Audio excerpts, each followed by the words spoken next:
आज हम गुप्त साम्राज्य एवं गुप्तों की प्रशासनिक संस्थाओं के अंतर्गत गुप्तों का परिचय, गुप्तों का उदय के बारे में और चंद्रगुप्त प्रथम, समुद्रगुप्त की नीति व उसकी दिग्विजय योजना के बारे में विस्तार से जानेंगे। और इसके नेक्स्ट वीडियो में हम समुद्रगुप्त की विजयों के बारे में विस्तार से समझेंगे। तो अभी हम ये जानेंगे कि गुप्त कौन थे और गुप्त का उदय किस प्रकार से हुआ। गुप्त क्षत्रिय थे कि ब्राह्मण थे, और चंद्रगुप्त की क्या भूमिका रही, चंद्रगुप्त प्रथम की क्या भूमिका रही, और समुद्रगुप्त ने किस प्रकार अपने साम्राज्य का विस्तार किया। तो सबसे पहले गुप्तों का परिचय। गुप्तों की उत्पत्ति का इतिहास आज भी विवादास्पद है। इसके बारे में अभी तक यह स्पष्ट नहीं हो पाया है कि गुप्त का जो उसकी कहाँ से इनका उदय हुआ और क्या इनका इतिहास है। विद्वानों में इस विषय पर मतभेद है। श्री जायसवाल ने गुप्तों को मूलतः जाट माना है। क्या माना है? श्री जायसवाल जो है वो मानते हैं गुप्त जो थे वो जाट थे और आगे चलकर सुसंस्कृत होकर उच्च कोटि के क्षत्रिय हो गए।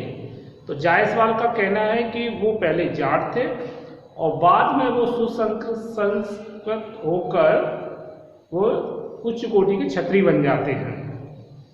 जबकि अनेक विद्वानों ने उन्हें इस आधार पर वैश्य माना है कि उनके नाम के अंत में गुप्त शब्द लगा हुआ है। तो कुछ विद्वान मानते हैं कि ये वैश्य थे और उसका कारण माना है कि उनके नाम के अंत में जो गुप्त शब्द यूज हुआ है, जो वैश्य इस्तेमाल करते थे, तो उन्हें वैश्य मान दिया गया है। मंजूश्री मूल कल्प में, यानी मंजूश्री मूल कल्प जो ग्रंथ है उसमें गुप्तों को कहीं क्षत्रिय और कहीं वैश्य कहा गया है।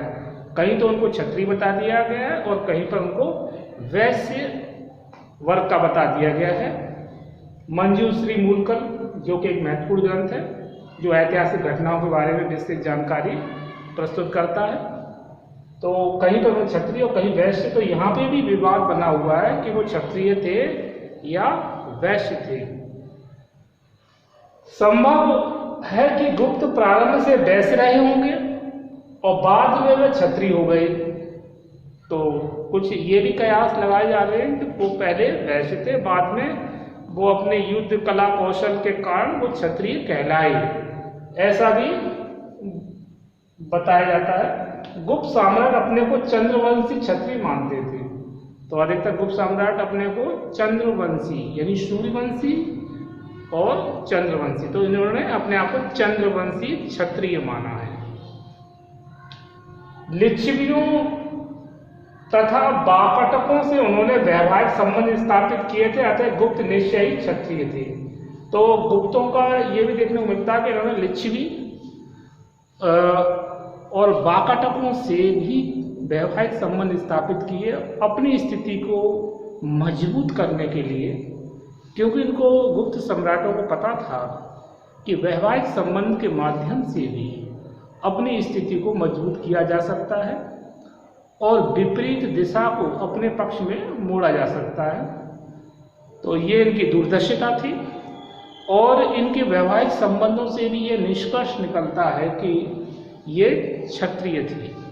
तो कुल मिलाकर ये निचोड़ निकलता है कि गुप्तों के बारे में विभिन्न विद्वान अलग विचार रखते हैं, लेकिन इनके विजय योजना को देखते हुए, इनके वैवाहिक संबंधों को देखते हुए यह स्पष्ट होता है कि ये क्षत्रिय थे। गुप्तों का उदय, अब देखेंगे गुप्तों का उदय किस प्रकार से हुआ, इनका कैसे विकास और कैसे इनकी उन्नति हुई, तो उसके बारे में प्रकाश डॉक्टर वासुदेव ने गुप्तों का आदि स्थान मगध बताया है। अब डॉक्टर वासुदेव बताते हैं कि गुप्तों का जो आदि स्थान है, जो उनका प्राचीन स्थान है, वो क्या है? मगध का क्षेत्र। समुद्रगुप्त की प्रयाग प्रशस्ति के प्राप्ति स्थान से अनेक विद्वानों ने गुप्तों का आदि स्थान प्रयाग और साकेत अयोध्या के बीच माना है, और कुछ विद्वान ये मानते हैं कि समुद्रगुप्त की जो प्रयाग प्रशस्ति जो है उससे ये पता चलता है, और विद्वान ये मानते हैं कि गुप्तों का जो आदि स्थान है वो क्या है? प्रयाग और साकेत। साकेत मतलब अयोध्या के बीच का स्थान क्षेत्र गुप्तों का रहा। श्री के.टी. जायसवाल के अनुसार गुप्तों का उद्गम स्थल पंजाब बताया गया है। तो जायसवाल बताते हैं कि गुप्तों का उद्गम स्थल जो है वो है पंजाब। श्री राम गोयल ने ठोस तर्कों के आधार पर, एक अन्य विद्वान इतिहासकार डॉक्टर श्री राम गोयल ने ठोस तर्कों के आधार पर गुप्तों का मूल स्थान उत्तर प्रदेश का पूर्वी भाग बताया है। तो इनका अनुमान और ठोस तर्कों के आधार पर बताते हैं कि गुप्तों का जो मूल स्थान है वो पूर्वी उत्तर प्रदेश। उन्होंने बताया गुप्त अभिलेखों के अनुसार गुप्त वंश का संस्थापक आदिराज महागुप्त था। तो गुप्त जो अभिलेख प्राप्त हुए हैं उनसे ये जानकारी प्राप्त होती है कि गुप्तों का जो गुप्त वंश का जो संस्थापक था वह आदिराज महागुप्त था। तो अभी हमने जाना गुप्तों का परिचय और गुप्तों का उदय। तो परिचय में हमने समझा कि वो क्षत्रिय थे, वैश्य थे, या कुछ इतिहासकार उन्हें ब्राह्मण भी बताते हैं, लेकिन उनमें बाद में निष्कर्ष निकलता है कि वो क्षत्रिय थे उनके कार्यों को देखते हुए। गुप्तों का उदय अलग अलग बताया गया है। एक मगध का क्षेत्र बताते हैं, तो कहीं उन्हें साकेत अयोध्या के बीच का क्षेत्र प्रयाग और साकेत अयोध्या के बीच का माना गया है। और के.टी. जायसवाल के अनुसार गुप्तों का उद्गम स्थल पंजाब बताया गया है। और श्री राम गोयल हैं, डॉक्टर श्री राम गोयल, वो अपने तर्कों के आधार पर बताते हैं कि वो मूल स्थान उत्तर प्रदेश का पूर्वी भाग बताया उन्होंने, और गुप्त वंश का संस्थापक आदिराज महागुप्त था। अब इसके बाद चंद्रगुप्त प्रथम 320 ईस्वी से 328 ईस्वी ये इनका कार्यकाल है।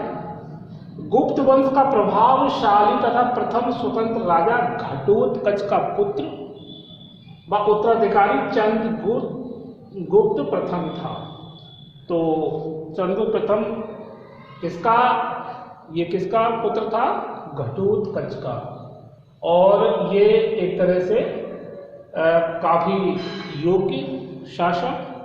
उसके नाम के आगे महाराजा धीराज की पदवी इस बात को सूचित करती है कि उसने स्वभुजबल से शक्ति और श्री अर्जित करके सामंत पद से अपने को मुक्त कर लिया था। यानी कहने का तात्पर्य है कि चंद्रगुप्त जो प्रथम है उसे विजय या उसकी जो महाराजा धीराज की जो पदवी धारण की वो ऐसे ही नहीं की, बल्कि उसने अपनी भुजाओं के बल के आधार पर विजय प्राप्त की और अपने आप को सामंत पद से भी मुक्त कर लिया था।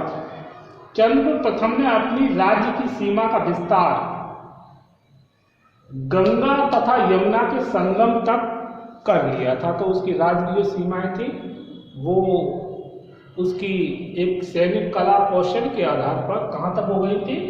गंगा तथा यमुना के संगम तक उसने विस्तार कर लिया था। श्री कृष्णा स्वामी अयंगर क्या कहते हैं?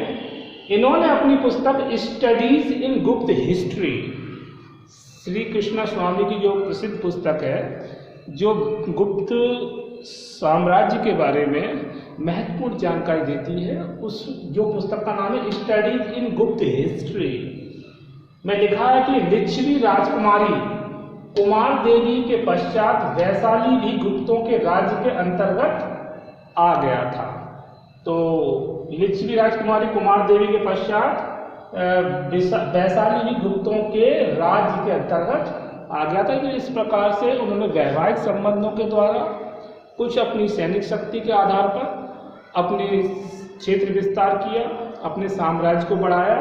तो इस प्रकार से चंद्रगुप्त प्रथम ने अपने पिता की भांति अपने जो उसको कार्य सौंपे गए थे उसको आगे बढ़ाने का काम किया।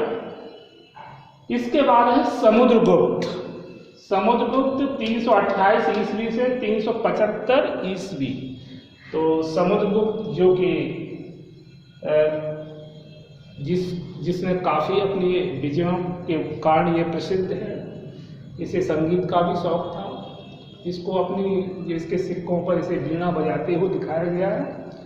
और समुद्रगुप्त के काल में गुप्तों का एक तरह से स्वर्ण काल कहा जा सकता है। और समुद्रगुप्त जो है चंद्रगुप्त प्रथम ने अपनी मृत्यु से पूर्व अपने पुत्र समुद्रगुप्त को अपना उत्तराधिकारी नियुक्त किया था। क्या किया था? उत्तराधिकारी।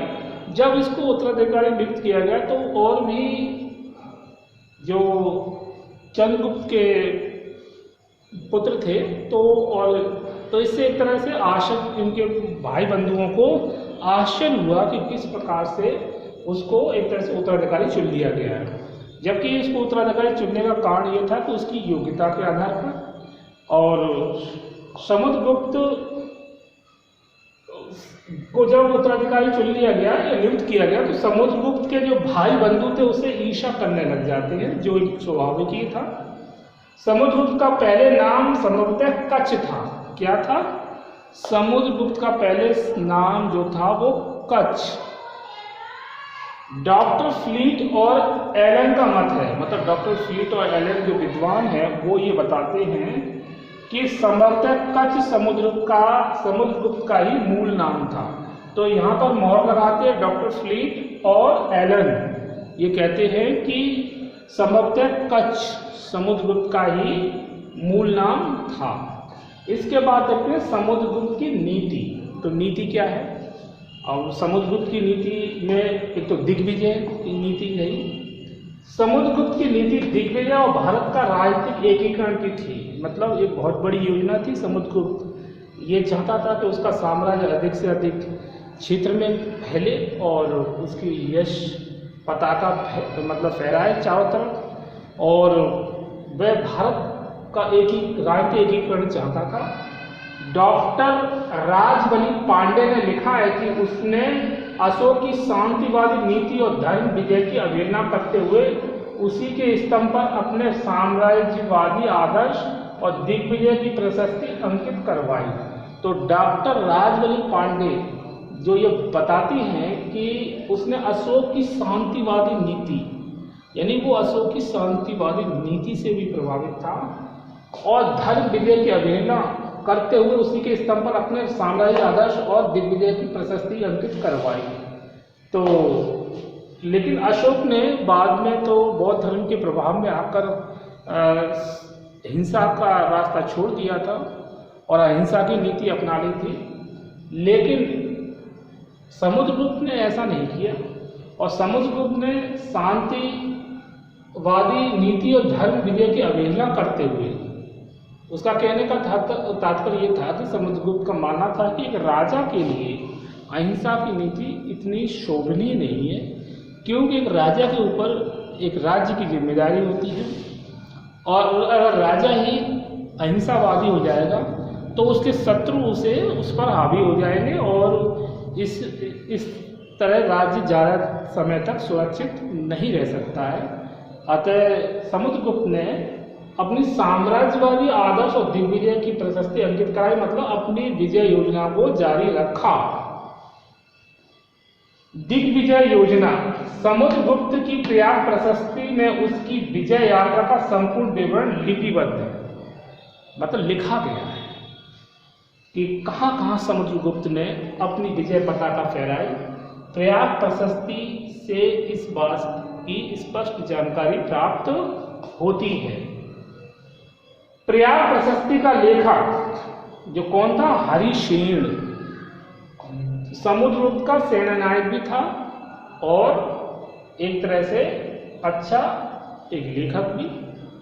तो प्रयाग प्रशस्ति का लेखक हरिसेन समुद्रगुप्त का सेनानायक था और समुद्रगुप्त की दिग्विजयों में बराबर का वह सहयोगी रहा। तो कुल मिलाकर ये कह सकते हैं कि समुद्रगुप्त की दिग्विजयों में हरिसेन का भी महत्वपूर्ण योगदान रहा और प्रयाग प्रशस्ति में इसका उल्लेख देखने को मिलता है। तो हमने आज इस वीडियो में गुप्तों का परिचय, गुप्तों का उदय और चंद्रगुप्त प्रथम 320 ईस्वी से 328 ईस्वी, समुद्रगुप्त 328 ईस्वी से 375 ईस्वी और समुद्रगुप्त की नीति। तो क्या नीति रही? दिग्विजय की नीति। और डॉक्टर राजवली पांडे ने अपने लेखन से इस बात को स्पष्ट किया है कि वह किस प्रकार से साम्राज्यवादी आदर्श के अंतर्गत उसने अपनी योजनाओं को दिग्विजय योजना को जारी रखा। और दिग्विजय योजना की जानकारी है प्रयाग प्रशस्ति से प्राप्त होती है और इसका लेखक है हरिसेन, जो वह इसका सेनानायक भी था और एक लेखक भी, और उसने उसकी दिग्विजयों में वह बराबर का सहयोगी रहा। तो आज हमने इस वीडियो में गुप्त वंश के परिचय को देखा और दिग्विजय समुद्रगुप्त की और समुद्रगुप्त की अन्य विजयों के बारे में विस्तार से अगले वीडियो में समझेंगे। आज इस वीडियो में इतना ही। ओके।